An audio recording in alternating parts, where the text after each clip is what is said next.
ये देश हमारा है, ये देश हमारा है।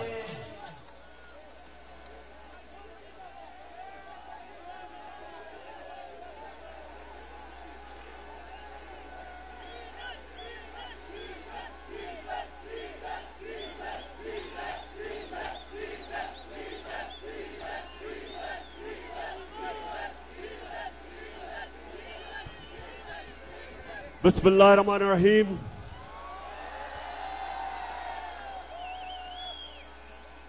इय्याका नअबुदु व इय्याका नस्तईन। मर्दान, माशाअल्लाह आपके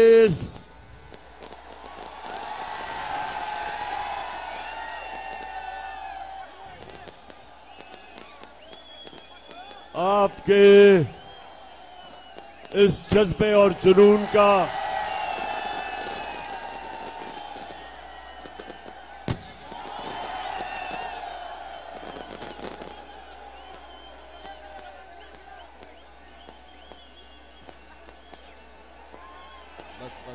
बस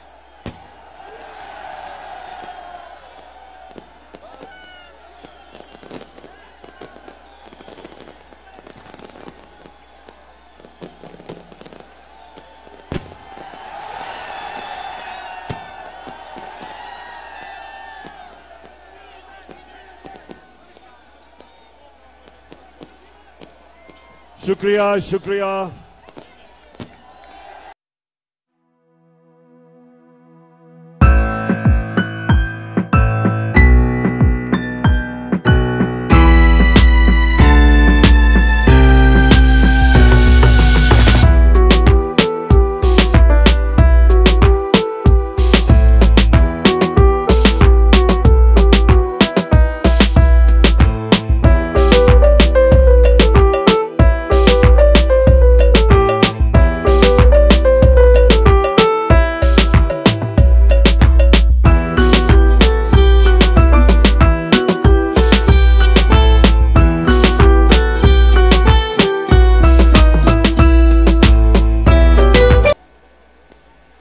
मर्दान,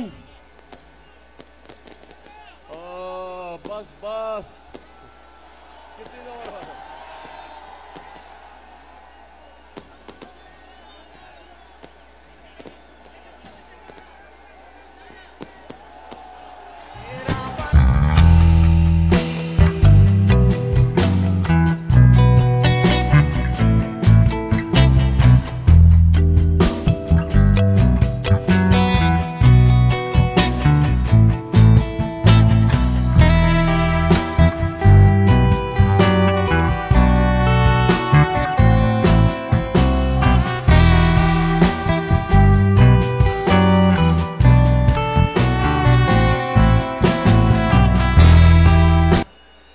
तो मर्दान, आज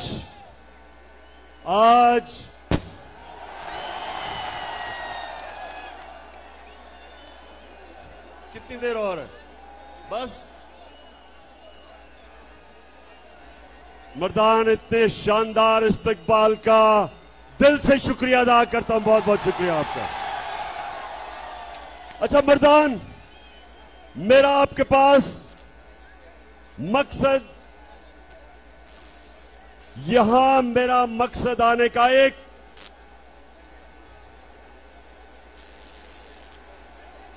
कि आप सबको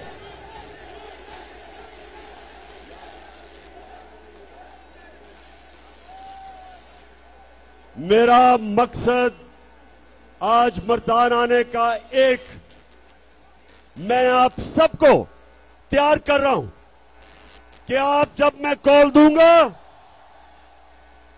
आपने मेरे साथ इस्लामाबाद में आना है। जरा हाथ खड़ा करके बताएं आप तैयार हैं? मर्दान, आपको इस्लामाबाद मैं सियासत के लिए नहीं बुला रहा, मैं एक इनकलाब के लिए बुला रहा हूं। मैं आपको इस्लामाबाद, पाकिस्तान को हकीकी आजादी देने के लिए आप सबको मेरे साथ शिरकत करने के लिए इस जद्दोजहद में आज इसलिए मैं आपके पास आया हूं। और मुर्दान नौजवानों में खास तौर पे आपको आज बुलाने आया हूं। और नौजवान कौन है? जो भी मेरी उम्र से कम उम्र का वो नौजवान है, यानी कि जो भी 70 साल की उम्र से कम है वो नौजवान है। तो नौजवानों, और मैं सिर्फ आपको दावत देने आया। मैं पाकिस्तान की अपनी सारी बहनों को, माओं को, बच्चियों को, आपको भी दावत देने आया हूं। मैं बच्चों को दावत देने आया हूं। जिस तरह मेरे मां बाप कहते थे कि तहरीक पाकिस्तान में औरतें भी शामिल थी, मर्द भी, बच्चे भी, बुजुर्ग सब शामिल थे। तो हकीकी आजादी के लिए मर्दान फिर से हाथ खड़ा करके बताओ कि आप मेरे साथ शामिल होंगे। इंशाअल्लाह मैं आज यहां से ये जो चोरों का टोला है, मैं इनको पैगाम दे रहा हूं। और ये जो मफरूर बुज़दिल डाकू जो लंदन में बैठा है वो भी सुन ले। सजा याफ्ता मफरूर और इस मुल्क का डाकू, तुमने इस मुल्क के फैसले नहीं करने। इसकी कौम, हमारी अवाम फैसला करेगी कि पाकिस्तान की क़यादत कौन करेगा। तो नौजवानों, मेरे बुजुर्गों, बहनों, सब सुन लो। ये वक्त है, एक फैसला कुन वक्त है पाकिस्तान पे। जब हम इस मुल्क को, एक तो जो अमेरिका के पिट्ठू, जो इनके गुलाम, एक इनसे हमने आजाद करना है। और ये जो डाकुओं का टोला, थ्री स्टूजेस, ये जो शरीफ, ये जो जरदारी बड़ी बीमारी, और मर्दान के लोगों, वो तीसरा कौन है इनके साथ?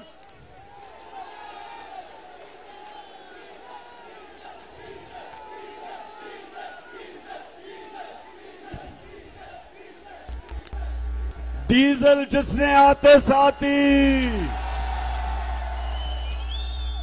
डीजल ने आते साथ ही वो वजारत पकड़ी है जिसमें सबसे ज्यादा पैसा बनेगा।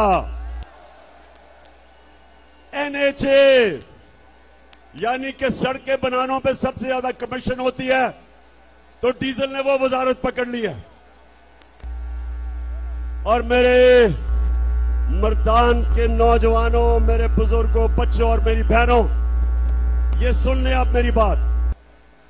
हमने इन सारों को आज पैगाम, सबको यहां खड़े होकर इनको पैगाम दे दिया कि अगर आपने इलेक्शन की डेट हमें ना दी तो जो समुंदर आ रहा है इस्लामाबाद, ये सबको बहा के ले जाएगा।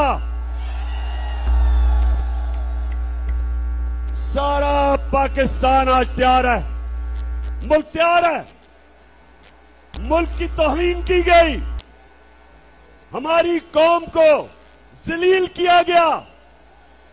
अमेरिका में एक छोटा सा सरकारी नौकर हमारे एम्बेसडर को कहता है, डोनाल्ड लू हमारे एम्बेसडर को कहता है कि इमरान खान को अगर तुमने वजारत उज़्मा से ना हटाया तो पाकिस्तान को अमेरिका बहुत नुकसान पहुंचाएगा। और फिर कहता कि अगर तुमने अदम इत्मीनान कामयाब कर दी इसके खिलाफ और ये boot polisher cherry blossom Shehbaz Sharif को बिठा दिया, तो कहता पाकिस्तान को माफ कर दिया जाएगा, पाकिस्तान को माफ कर दिया जाएगा। मैं इससे पूछता हूं, तुम हो कौन पाकिस्तान को माफ करने वाले?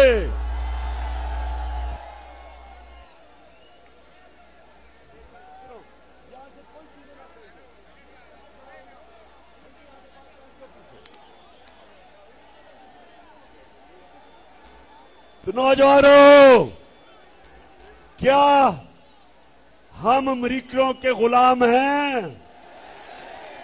हम इनके नौकर हैं?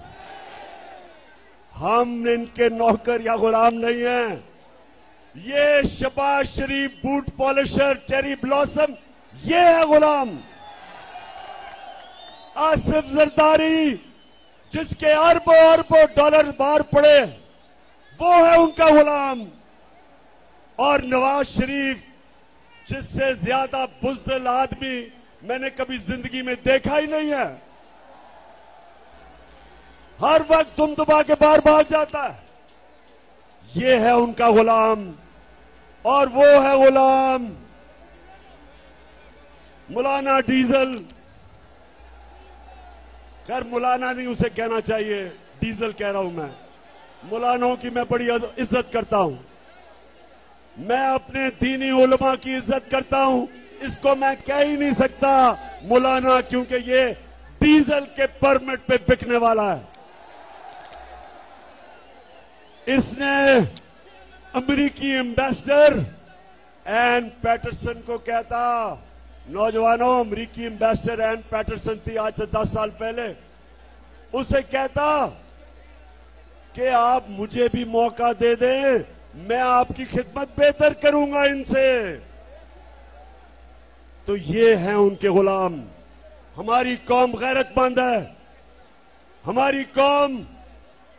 हमारी कौम जब बनी थी तो वो उसका नारा था कि पाकिस्तान का मतलब क्या? पाकिस्तान का मतलब क्या? और मेरे नौजवानों, ला इलाहा इल्लल्लाह का क्या मतलब है? कि अल्लाह तेरे सिवा हम किसी के सामने नहीं झुकते। और हम वो लोग हैं, नबी सल्लल्लाहु अलैहि वसल्लम की उम्मत, जो दुनिया की तारीख का सबसे अजीम लीडर आया था, ना कभी आ सकता है, ना कभी आया था। हम उसकी उम्मत हैं। हम उसकी उम्मत हैं जिसने मदीना में वो अरब जिनकी हैसियत कोई नहीं थी, उनको उठा के दुनिया की इमामत करवाई। उसने ये नहीं कहा कि 2 सुपर पावर्स थी कि उनके सामने झुको। उसने कहा कि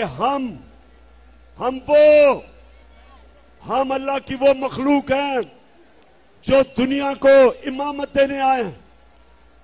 उन्होंने उन अरबों को दुनिया की इमामत कैसे करवाई? उनको आजाद कर दिया। छोटे से लोगों को बड़ा लोग, अजीम लोग बना दिए।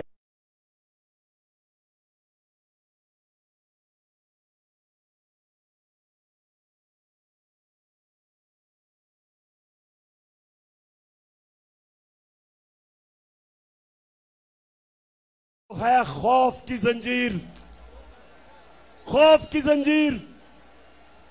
अल्लाह कुरान में कहता है, जो लोग ईमान ले आए मैं उनके खौफ दूर कर देता हूं। कोई भी इंसान बड़ा इंसान नहीं बन सकता जब तक वो अपने खौफ के ऊपर काबू नहीं पाता। कोई जनरल बड़ा जनरल नहीं बन सकता जब तक वो मौत का डर खत्म नहीं करता। कोई बिजनेसमैन बड़ा बिजनेसमैन नहीं बन सकता जब तक उसको नुकसान से खौफ खत्म ना हो। एक क्रिकेटर, एक बैट्समैन अच्छा बैट्समैन नहीं बन सकता जब तक वो तेज बॉलर से अपना खौफ नहीं दूर करता। तब तक वो बड़ा बैट्समैन नहीं बन सकता। बॉलर बड़ा बॉलर नहीं बन सकता जिसको जब मार पड़ती है तो वो जब डर जाता है। मेरे पाकिस्तानियों, वो कौम बड़ी कौम नहीं बन सकती जब तक वो अपनी खौफ की जंजीरें नहीं तोड़ती। तो मैं जब आपको बुलाऊंगा इस्लामाबाद, अपनी खौफ की जंजीरें तोड़ के आना मेरे साथ। जिंदगी मौत अल्लाह के हाथ में। मुझे कहते इमरान खान अपनी जान की हिफाजत करना आपको बड़ा खतरा है। बैरूनी भी खतरा है, अंदरूनी भी। ये सारे माफियाज, इनसे खतरा है। मेरा ईमान उसके ऊपर है जिसने वाज़ेह तौर पे कुरान में लिखा हुआ है कि जब तुम्हारा वक्त आ जाए, ना 1 मिनट आगे होता है ना 1 मिनट पीछे होता है। मुसलमान ना वो मौत से डरता है, ना वो डरता है कि कोई आदमी उसको जलील कर देगा। इन्होंने मीडिया के ऊपर कितनी कैंपेन चलाई मेरे खिलाफ, कितना इन्होंने मुझे जलील करने की कोशिश की, मेरी किरदार कुशी की। लेकिन आज आप देखें, इज्जत देने वाला अल्लाह है। किस तरह तादाद में आप आए हैं, मेरी इज्जत अफजाई कर रहे हैं। कोई इंसान आपको जलील नहीं कर सकता, ना ही कोई इंसान आपको इज्जत दे सकता है। और फिर मैं आज अपने सारे सरकारी नौकरों से बात कर रहा हूं, पुलिस वालों से बात कर रहा हूं, अपने फौजियों से बात कर रहा हूं, जो भी तनख्वाहदार है उससे बात कर रहा हूं। याद रखें, रिस्क अल्लाह के हाथ में है, मेहनत आपके हाथ में है, लेकिन कितना अल्लाह ने आपको रिस्क देनी है वो उसके हाथ में है। क्यों अल्लाह ने रिस्क अपने हाथ में रखी, जिंदगी अपने हाथ में रखी, इज्जत अपने हाथ में इसलिए रखी कि वो इंसानों को आजाद करना चाहता था।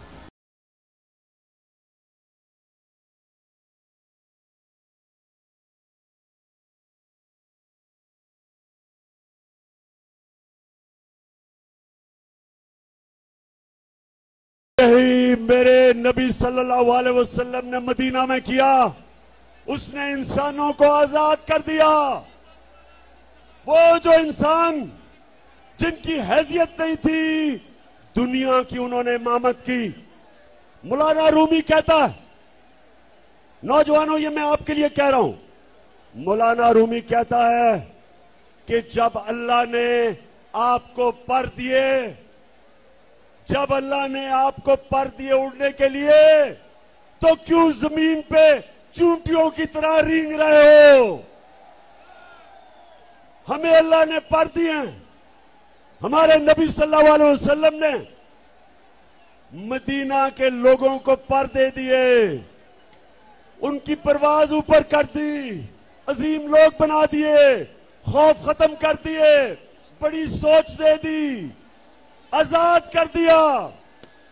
क्योंकि कभी नौजवानों, कभी गुलाम बड़े काम नहीं कर सकता, सिर्फ आजाद आदमी बड़े काम करता है। ये जो हमारे ऊपर गुलाम बिठाए हैं, ये जो हमारे ऊपर अमेरिका के गुलाम बिठाए हैं, ये कभी इस कौम को अजीम कौम नहीं बनने देंगे।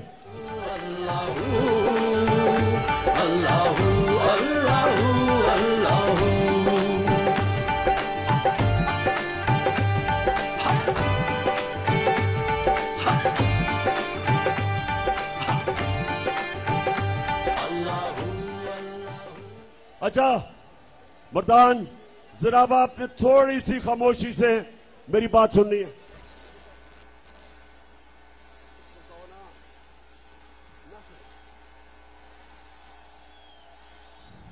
मेरी आपने गौर से बात सुननी है। जब हमें हुकूमत मिली, नौजवानों सुने आराम से, जब हमें हुकूमत मिली, ये चोर 10 साल हुकूमत कर चुके थे, पाकिस्तान का दिवालिया निकल गया था, हमें सबसे बड़ा बैरूनी मुल्क का खसारा मिला, 20 अरब डॉलर का। इदारे इन्होंने तबाह कर दिए, करप्शन में मुल्क डुबा दिया, खुद ये अमीर हो गए, मुल्क गरीब हो गया। 2018 में वो पाकिस्तान हमें मिला, हमारे पास पैसे नहीं थे जो हमने कर्जों की किस्तें, इनके लिए हुए कर्जों की किस्तें देनी थी, हमारे पास पैसा नहीं था। मैंने अपने दोस्त ममालिक उनके पास गया, सऊदी अरेबिया से पैसे मांगे, यूएई से पैसे मांगे, चाइना से पैसे मांगे, तो हमने अपने मुल्क को दिवालिया होने से बचाया। और मैं आज आप सबको कहना चाहता हूं कि मेरे लिए जो सबसे शर्मिंदगी का वक्त वो ये था कि मुझे जाके दूसरे मुल्कों से कर्जे मांगने पड़े, क्योंकि इन्होंने मुल्क का दिवालिया निकाल दिया था।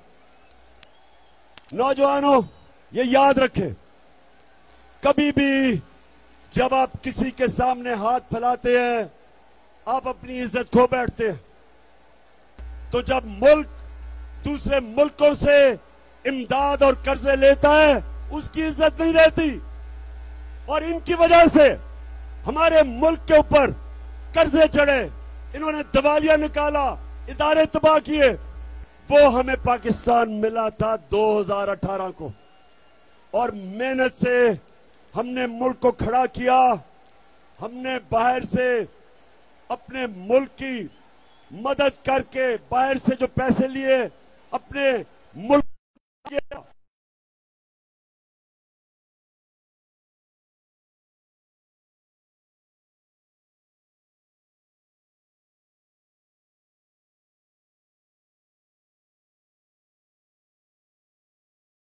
हिंदुस्तान चाक से ज्यादा में मरे, मजबूर भी हम इसके, बहतान भी हम इसके, अल्लाह की रजा से हैं निगहबान भी हम इसके, अल्लाह की रजा से हैं निगहबान भी। और फिर ये जरा सुने नौजवानों, थोड़ी सीरियस बात कर रहा हूं आपसे।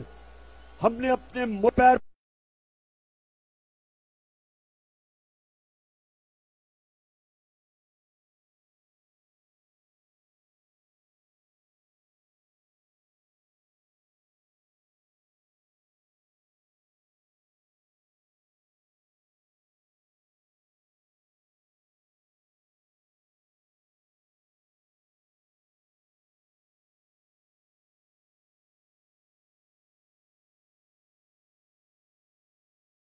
को बचाया, उसके बाद अपने किसानों को बचाया, अपने किसानों को बचाया। हमने अपने किसानों को सबसे ज्यादा उनको उनकी पैदावार के पैसे दिलवाए, हमारी फसलें रिकॉर्ड हुई, किसानों के पास पैसा आया। हमने रोजगार सारे बर्रे सगीर में, वर्ल्ड बैंक कहता है कि जिस मुल्क में सबसे ज्यादा रोजगार लोगों को मिला वो पाकिस्तान था। और उस वक्त जबकि हमारा मुल्क उठ रहा था, हमारी इंडस्ट्री 10.2% पे हमारी इंडस्ट्री बढ़ रही थी, दौलत में इजाफा हो रहा था, 5.6% पे हमारी दौलत बढ़ रही थी। तब इन्होंने साजिश की हमारे खिलाफ, बैरूनी साजिश, और अंदर मीर जाफर और मीर सादिक इन्होंने मिलके उस वक्त हमारी हुकूमत गिराई। और जब ये हो रहा था, एक मिनट सुनो,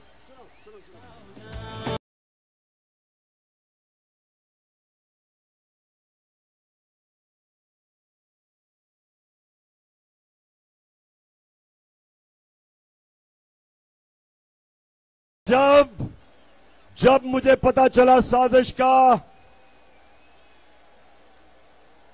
जब मुझे पता चला साजिश का, तो मैंने उन लोगों के पास गया जिनके पास जो साजिश रोक सकते थे, और मैंने उनको बताया कि जिधर आज हमारी मायशत खड़ी है, अगर ये साजिश कामयाब हुई तो ये हमारी मायशत सीधी तरह नीचे जाएगी, तबाही की तरफ हम जाएंगे। मैंने शौकत तरीन को, फाइनेंस मिनिस्टर को भेजा। मैंने कहा बताओ उन लोगों को जो न्यूट्रल अपने आप को कहते हैं कि अगर आज आपने ये साजिश कामयाब होने दी तो ये मुल्क की मायशत तबाही की तरफ जाएगी। उसने भी बताया, लेकिन मुझे अफसोस से कहना पड़ता है कि ये नहीं रोका गया। और आज जरा हालात देखें, रुपया जाने लगा है, 200 रुपए का डर बनने लगा।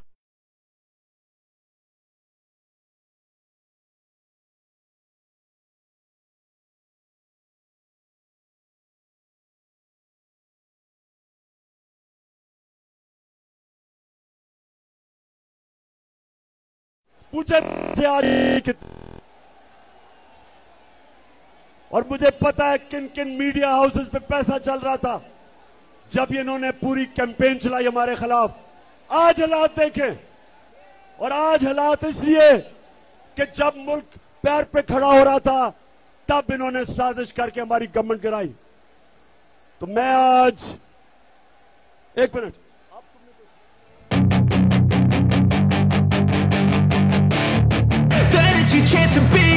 Hey kid, don't ever let them get inside your head. They'll tell you what to do in life instead of everything you know that.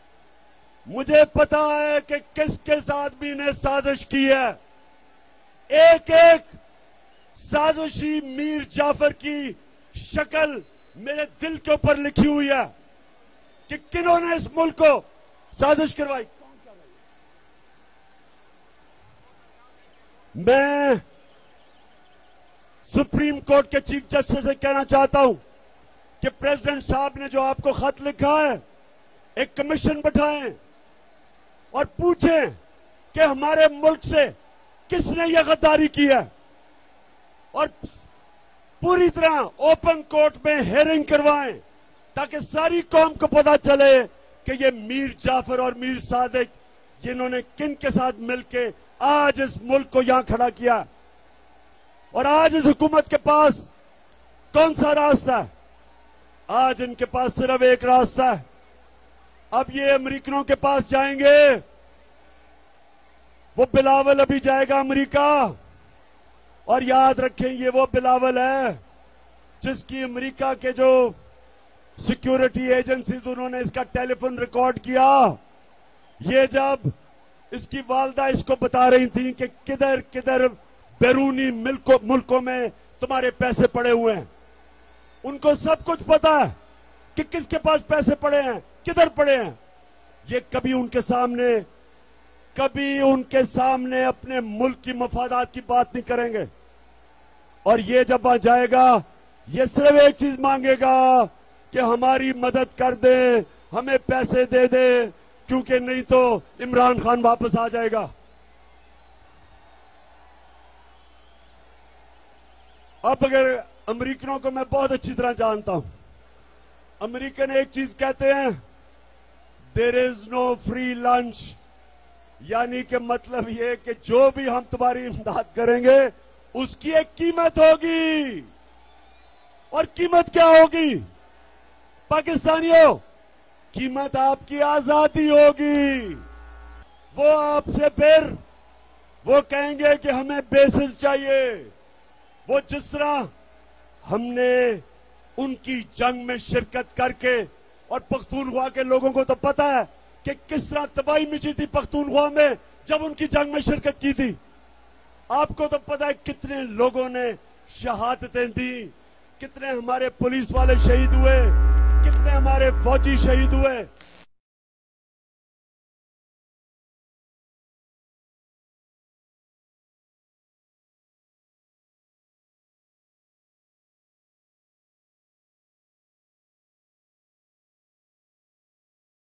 मेरे पाकिस्तानियों, हमने अपनी हकीकी आजादी की जद्दोजहद को कामयाब करना है, क्योंकि हम किसी की गुलामी नहीं करने के लिए तैयार।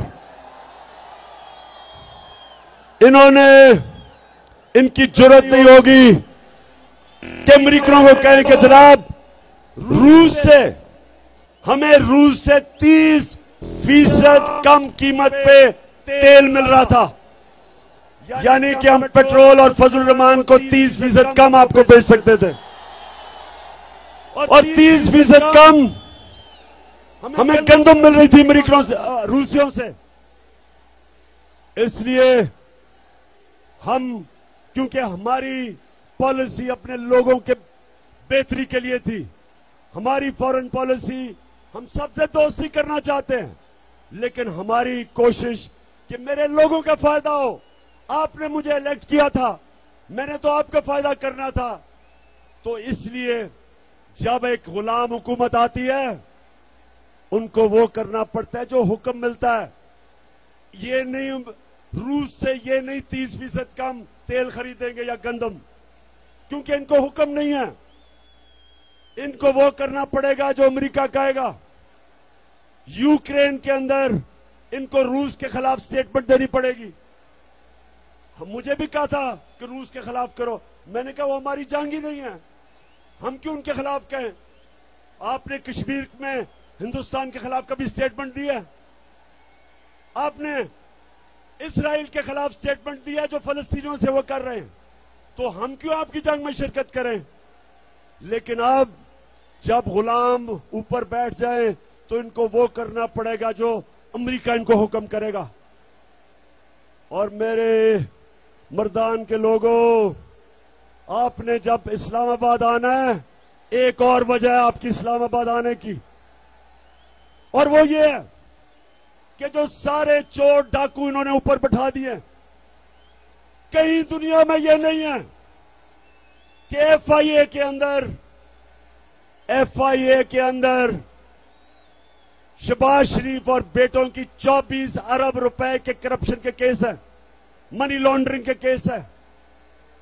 और यही ऊपर बैठ के पहले एफआईए का इन्होंने उसको तब्दील किया।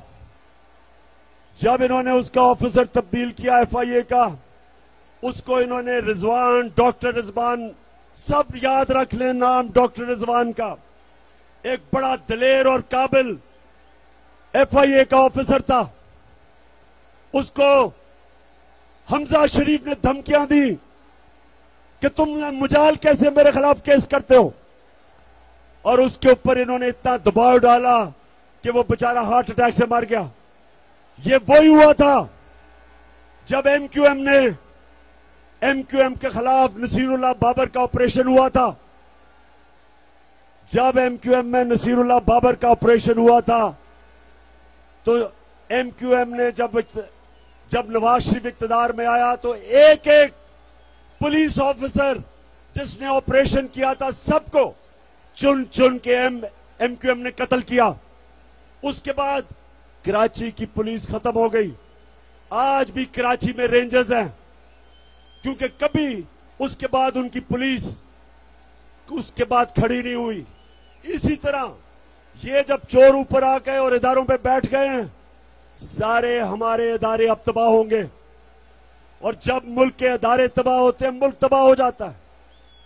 सारे जो बड़े बड़े डाकू थे उनके केस माफ होंगे, हमारे इंसाफ का निजाम खत्म होगा, हमारी जो भी हमारे इंसाफ में निजाम में पे लोगों का इत्मीनान है वो खत्म होगा, हमारे इंसाफ की निजाम की कब्र खोदी जाएगी।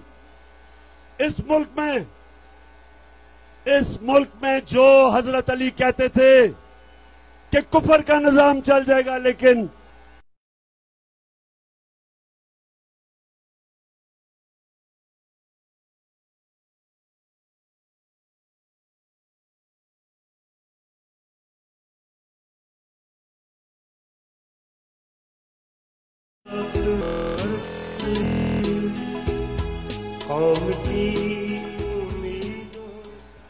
अच्छा मर्दान,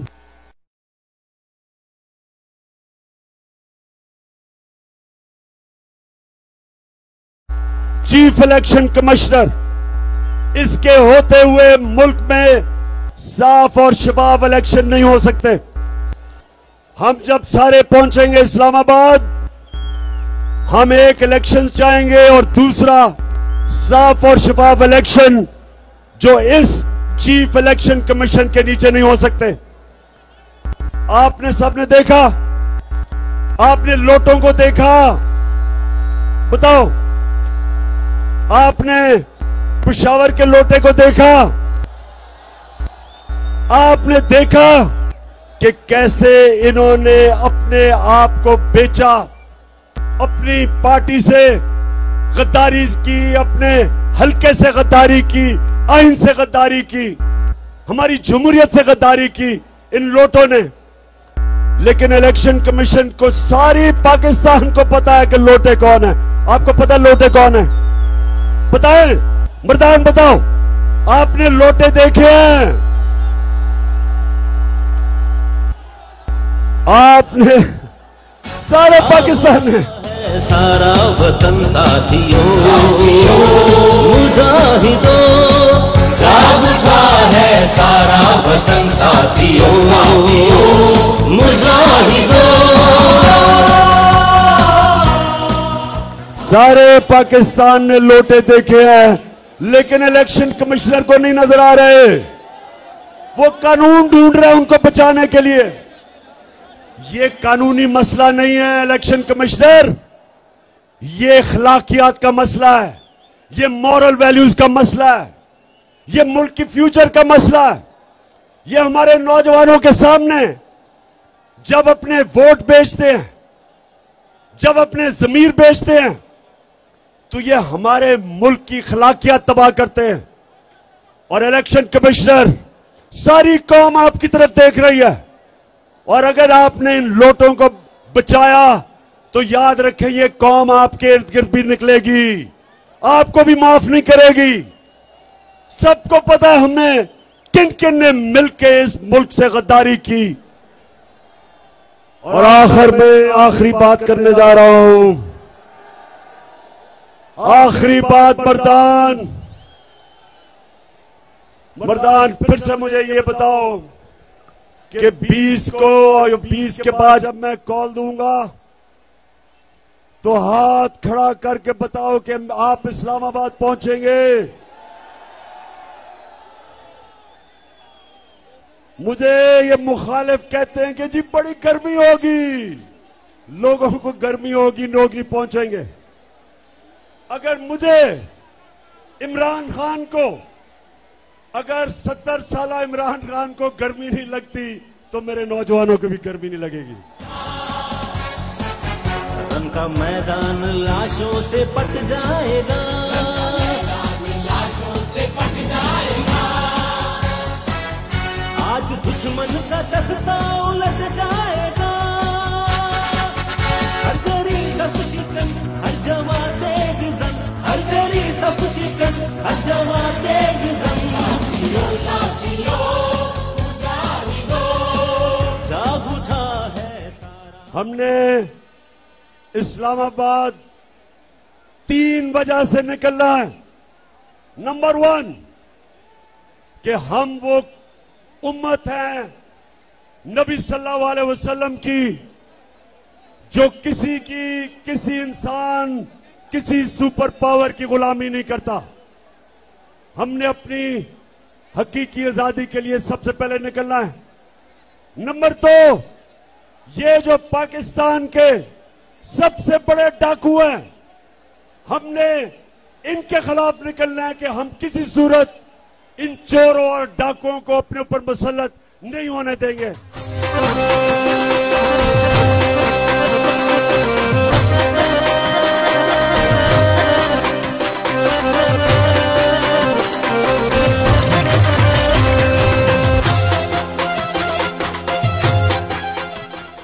और नंबर 3, हमने इसलिए निकलना है कि हमने अपने मुल्क की अखलाकियात बचानी है। हमने अमर बिल मारूफ पे चलना है। अल्लाह का हुक्म है कि मुसलमान अच्छाई के साथ खड़ा होता है बुराई के खिलाफ, मुसलमान हक पे खड़ा होता है बातिल के खिलाफ, मुसलमान सच पे खड़ा होता है झूठ के खिलाफ, मुसलमान चोरों के खिलाफ खड़ा होता है। चोरों के खिलाफ जहाद लड़ता है और अच्छाई के साथ खड़ा होता है। इसलिए हमने निकलना है इस मुल्क की अखलाकियात बचाने के लिए। हमने अपने मुल्क को सबने मिलके वो मुल्क बनाना है जो इसको बनना चाहिए था 1947 में। हम वो पाकिस्तान चाहते हैं जो इलामा इकबाल की ख्वाब थी और कायदे आजम की जद्दोजहद थी। मर्दान के लोगों, नौजवानों और मेरी बहनों, इतने शानदार जलसे का आपको मुबारक भी देता हूं, आपका शुक्रिया अदा भी करता हूं। पाकिस्तान जिंदाबाद।